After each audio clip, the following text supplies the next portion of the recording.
Welcome to Biggest Spoilars, the destination for exclusive spoilers, latest updates. General Hospital spoilers say Steve Burton has blazoned his impending departure from GH for a brief hiatus, motioning a summertime return.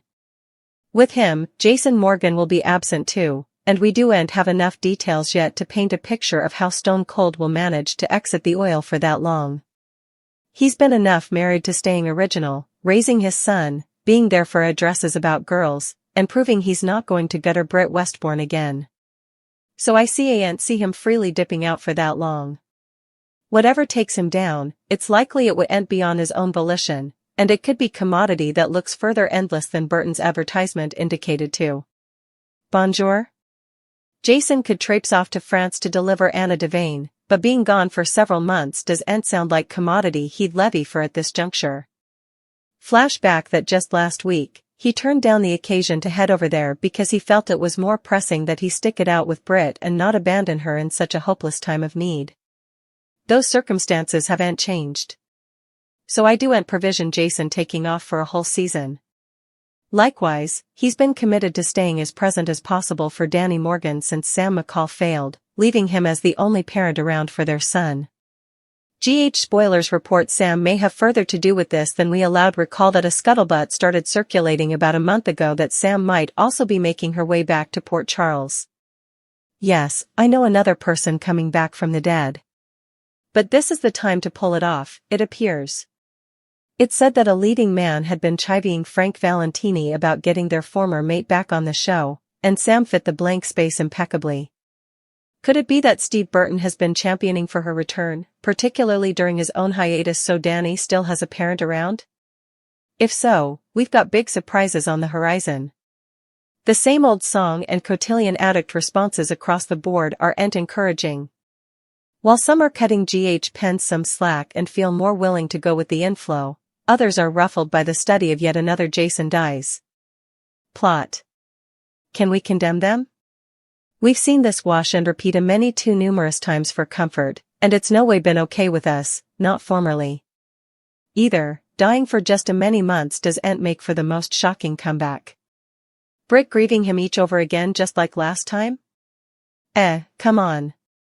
General Hospital spoilers update for the week of February 16th to 20th reveals that Carly Spencer will face some horror while Willow Kane has some awful news for Drew Kane. Christina Corinthos Davis will also play Love Croker. So then's what GH observers can anticipate.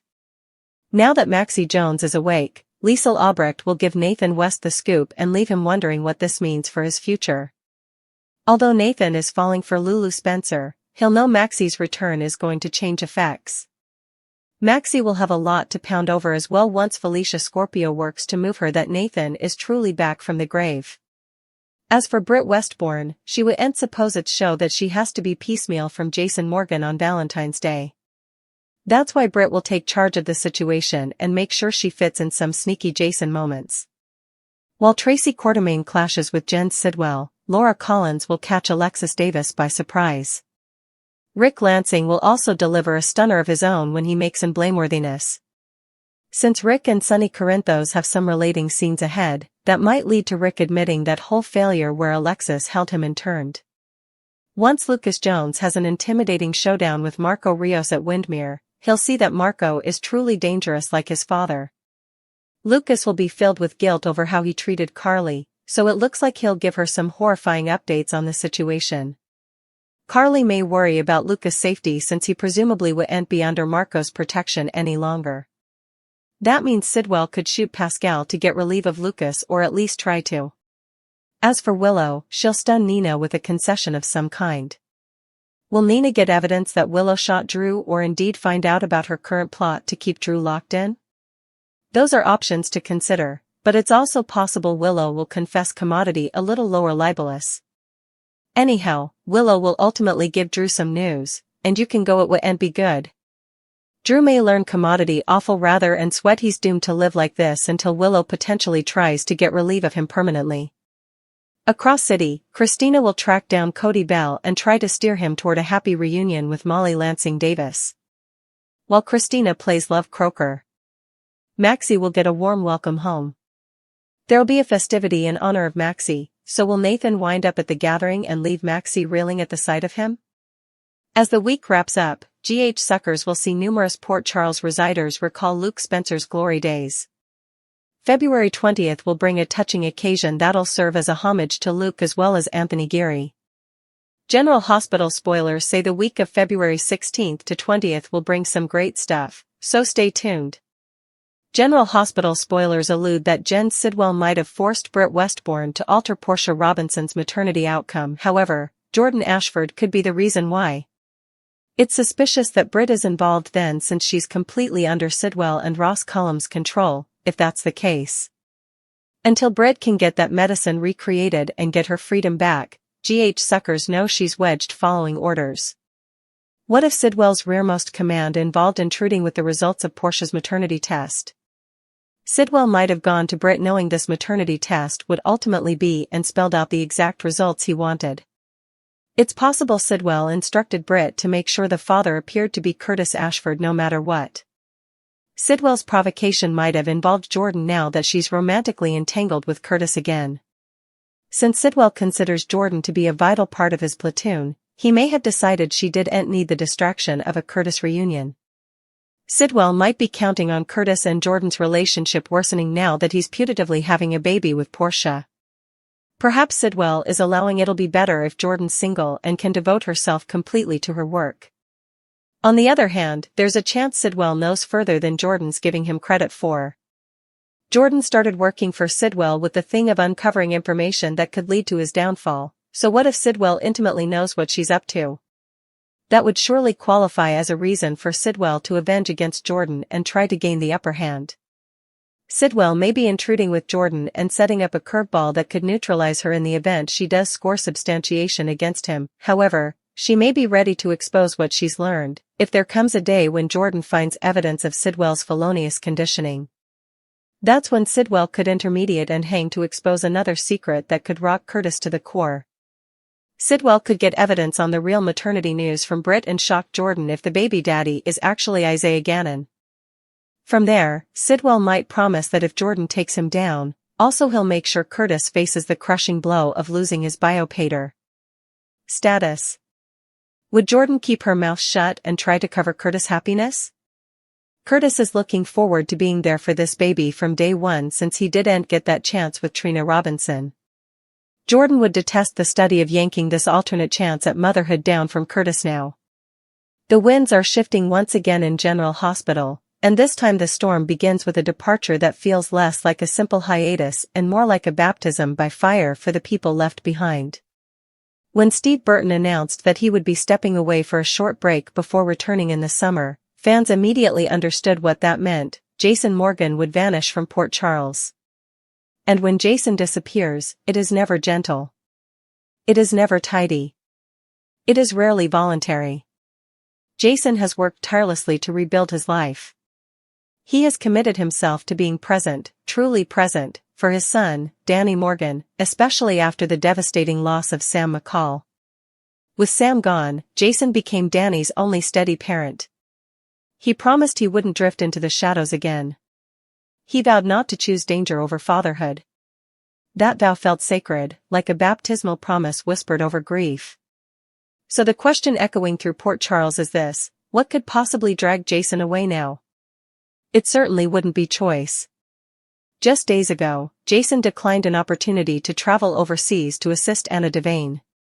The situation in France was urgent, but Jason's priorities had shifted. He stayed because of Britt Westbourne. He refused to abandon her during one of the darkest stretches of her life. He made it clear that loyalty, not adrenaline, guides him now. Which is why any upcoming exit will likely feel forced, abrupt, and possibly permanent. The pattern is familiar. Danger circles Jason the way sharks circle blood and water. If he vanishes, it may not be because he walked away, it may be because someone ensured he couldn't stay. And therein lies the fear. Fans are weary of the same tragic melody, Jason dies. It's a refrain that has played too many times. Shock. Grief. Memorials. And then, resurrection. While resurrections are practically tradition in Port Charles, the repetition has dulled their edge. If Jason falls again, will it feel meaningful? Or will it feel like déjà vu wrapped in funeral black? For Britt, another loss would not be poetic. It would be cruel. She has already endured the agony of believing Jason was gone forever. To watch her grieve him all over again would test even the most loyal viewer's patience. Valentine's Day was supposed to mark a fragile renewal for them, stolen moments, quiet promises, reassurance that he wasn't leaving. Britt made it clear she wouldn't let distance define them. She took control, carving out secret time with him as if she sensed the clock ticking. If Jason disappears now, her pain will feel like a punishment for hope. But there may be more beneath the surface. Rumors have been circulating that Sam McCall could be on the verge of an impossible return. Yes, another rise from the grave. In Port Charles, death is often less an ending and more a strategic pause. Whispers suggest that a leading man pushed behind the scenes for the comeback of a former on-screen partner. The timing would be uncanny. Jason steps away, and Sam resurfaces.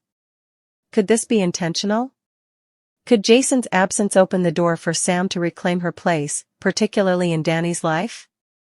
If Sam were to return while Jason is gone, it would feel like destiny reshuffling the board.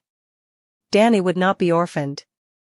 Jason's promise to stay present might be honored indirectly. It would be messy, emotional, controversial, and yet, strangely logical. Meanwhile, the rest of Port Charles undergoes its own reckoning. Maxie Jones, newly awakened from her coma, faces a resurrection story of her own. Learning that Nathan West is alive shakes her to her core. The news feels like a spiritual cleansing, a second baptism into love and possibility. But love complicated by time is rarely pure. Nathan has grown close to Lulu Spencer. Feelings have developed in Maxie's absence. Now every glance carries weight. Every word feels fragile. Maxie must decide whether the love she once knew still exists in the same form. Encouraging words from Felicia Scorpio help steady her, but uncertainty lingers. Resurrection does not erase reality. Across town, Carly Spencer senses danger brewing once more. Her instincts rarely misfire. She confides in Jason Morgan before his looming exit, expressing distrust toward Rick Lansing. History has carved deep scars. Carly doesn't believe Rick operates without an agenda, no matter what Sonny Corinthos insists. Her suspicion isn't paranoia. It's survival. And as Jason prepares to vanish, Carly may find herself without her most steadfast ally. If Rick is playing a long game, the timing couldn't be more dangerous. Elsewhere, at Windmere, the tension escalates into something darker. Lucas Jones begins to see the truth about Marco Rios. The charming facade fractures. What Lucas overhears chills him. When he tries to leave, Marco physically restrains him, delivering a clear and furious warning: he isn't going anywhere. It is an angry threat wrapped in intimacy. A declaration of control. Lucas realizes too late that he may have misjudged the danger. Worse, without Marco's supposed protection, he could become expendable, a liability to be eliminated. Carly's horror grows when she learns what Lucas has uncovered. If powerful enemies want him silenced, there will be no mercy. The web tightens further around Britt Westbourne. There are whispers that Jen Sidwell forced her to tamper with Portia's paternity results. Britt is trapped under Sidwell's control, bound by threats and leverage. Until she recreates a drug he desperately wants, her freedom remains out of reach. If Sidwell ordered her to falsify results, perhaps to ensure that Curtis Ashford appeared to be the father no matter what, the fallout would be explosive. Why would Sidwell care? Possibly because of Jordan Ashford. Jordan's renewed closeness with Curtis could be inconvenient for Sidwell. Or perhaps he suspects Jordan is quietly working to expose him.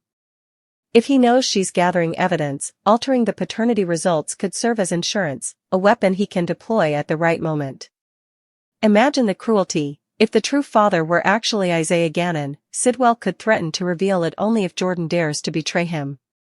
Curtis, who longs for a second chance at fatherhood after missing so much of Trina Robinson's childhood, would be shattered. Jordan would face an impossible choice. Expose Sidwell and devastate Curtis, or stay silent and let a criminal thrive. These are not simple dilemmas. They are moral baptisms. Each character is plunged into circumstances that demand transformation. Meanwhile, Willow Kane prepares to deliver devastating news to Drew Kane. Whether she confesses to shooting him or reveals a plan to keep him trapped, Drew's world tilts toward despair. He may begin to fear that he will never escape the nightmare he's living, that his captivity could become permanent. Christina, playing Peacemaker, encourages Cody Bell to reconcile with Molly Lansing Davis. Encouraging words become lifelines in a town drowning in secrets. Some relationships may yet survive. And as the week closes, Port Charles gathers to honor Luke Spencer, portrayed so memorably by Anthony Geary. The tribute feels like more than nostalgia. It is a reminder that legends endure, even when they leave the canvas. Which brings us back to Jason. If his exit mirrors Luke's larger-than-life disappearances, it may feel monumental. Perhaps he will vanish in an explosion of danger. Perhaps he will sacrifice himself to protect someone he loves. Perhaps he will be presumed dead once more. But this time, the stakes are different. He is a father trying to break a cycle. A man attempting to choose love over violence. If he is ripped away now, it won't simply be another plot twist. It will test whether growth in Port Charles can survive. Because every departure in this town feels like a baptism. Fire strips away certainty. Water washes away illusions. And those left standing must decide who they are without the person who just vanished. Jason's absence will not be quiet. It will ripple through Britt's heart, Danny's future, Carly's stability, and Sonny's empire. It may even create space for Sam's impossible return. And as threats intensify, confessions unfold, and secrets detonate, Port Charles braces for yet another transformation. In this town, departures are never just exits. They are rebirths waiting to happen.